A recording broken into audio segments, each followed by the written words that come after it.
The year of the elephant, when God protected his sacred house. More than 1,000 years ago, a mighty army led by Abraham marched with a single goal: to destroy the holiest house on earth, the Kaaba. Armed with elephants and an unstoppable force, he believed his victory was certain. But was his plan fulfilled as he had hoped? Or was there a greater power watching over the sacred house?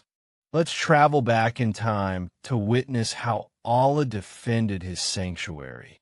Abdul-Muttalib in the presence of Abraha. The reason Abraha the Abyssinian set out with his mighty army to destroy the Kaaba was that the people of Yemen had built a grand church to rival the sacred house of Allah. They glorified it until a Qurayshi man desecrated it by defiling it.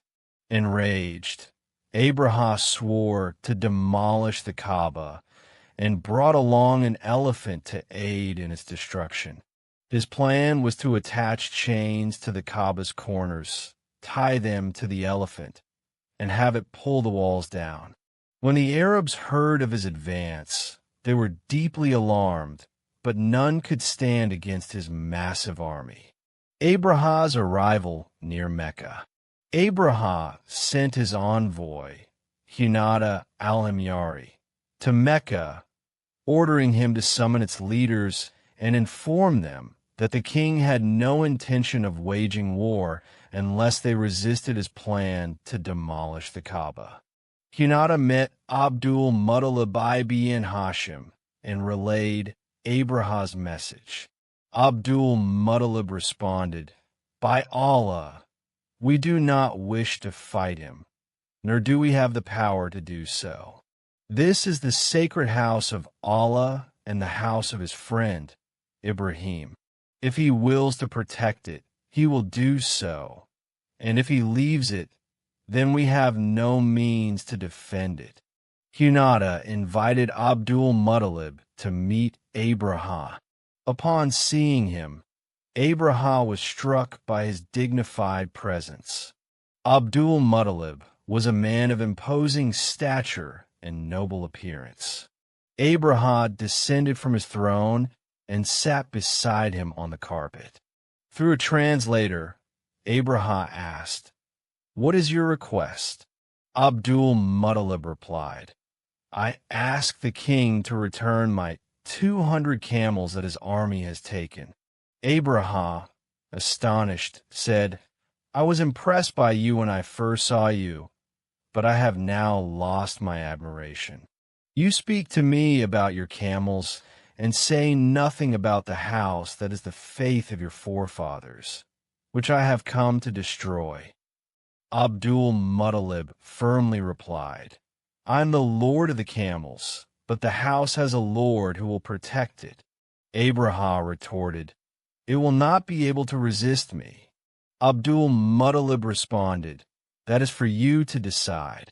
Abraha returned his camels, and Abdul-Muttalib returned to Quraysh, instructing them to evacuate Mecca and seek refuge in the mountains for fear of the approaching army.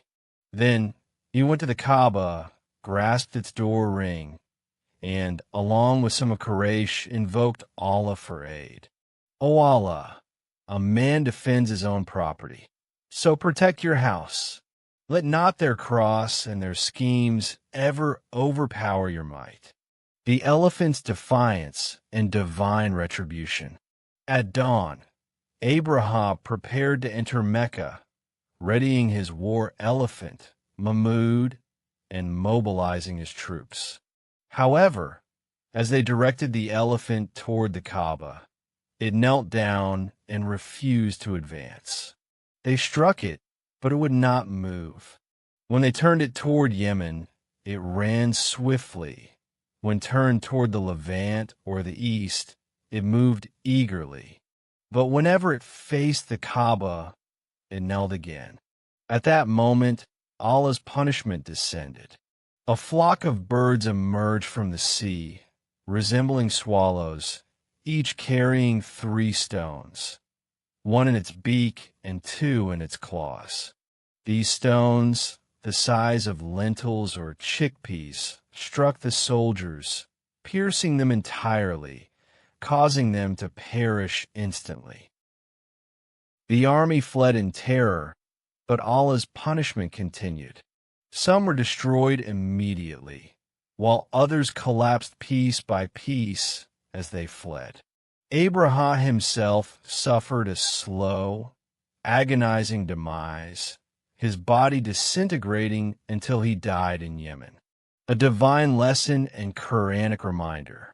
Years later, when Allah sent Muhammad, peace and blessings be upon him, he reminded Quraysh of his favor upon them. Have you not seen how your Lord dealt with the people of the elephant? Did he not make their plot go astray? And he sent against them flocks of birds, striking them with stones of hard clay, making them like eaten-up straw. Surah Al-Fil. For the security of Quraysh, their security in the journey of winter and summer, let them worship the Lord of this house, who has fed them against hunger and made them safe from fear. Surah Quraysh. Ibn Abbas and others explain that Ababil means successive flocks, and Sajil refers to solid, hardened stones. These were sea birds with black bodies and sharp beaks and claws, carrying the divine punishment.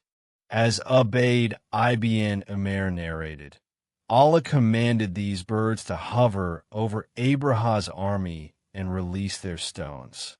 Each stone struck with precision, piercing through and exiting from the opposite side. A fierce wind increased their force, ensuring total annihilation. The fall of Abraha's empire. Abraha's shattered army retreated, and he perished in agony. His sons, Yaksum and then Masrek, briefly ruled after him.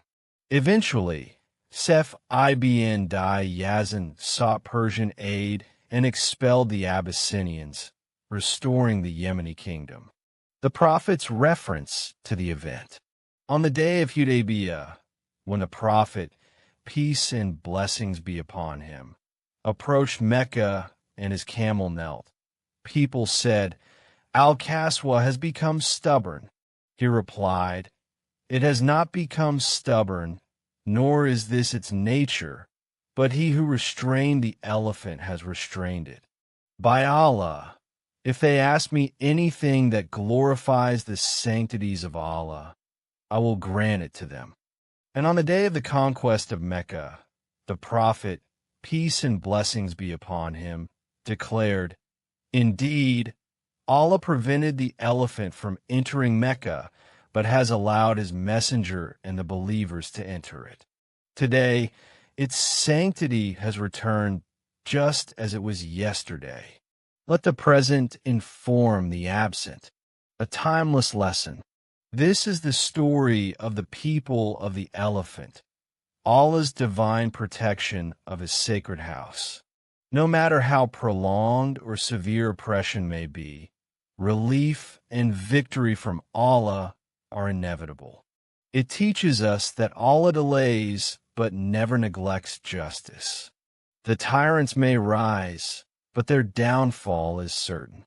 It also reminds us that if Allah willed, he could have destroyed the wrongdoers instantly, but he grants respite to test his servants, to distinguish the righteous from the wicked, and to let events unfold according to his wisdom. This story reaffirms that no matter how long sacred places are violated, they will ultimately return to their rightful guardians. It is only a matter of time. May Allah hasten the liberation of Al-Masjid Al-Aqsa from the hands of the oppressors. And so, Abraha's campaign ended in utter defeat, proving that no matter how powerful tyrants may seem, Allah defends his sacred places.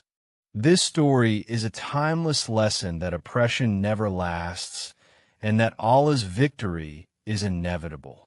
Dear viewers, You are the bearers of knowledge and light. Carry this lesson in your hearts and share it with others. History is not just about events. It is a source of wisdom and strength. Share your thoughts with us and spread this video to reach those seeking the truth. Don't forget to support the channel by subscribing and liking the video. Your support keeps us going. See you soon in another story from the pages of history.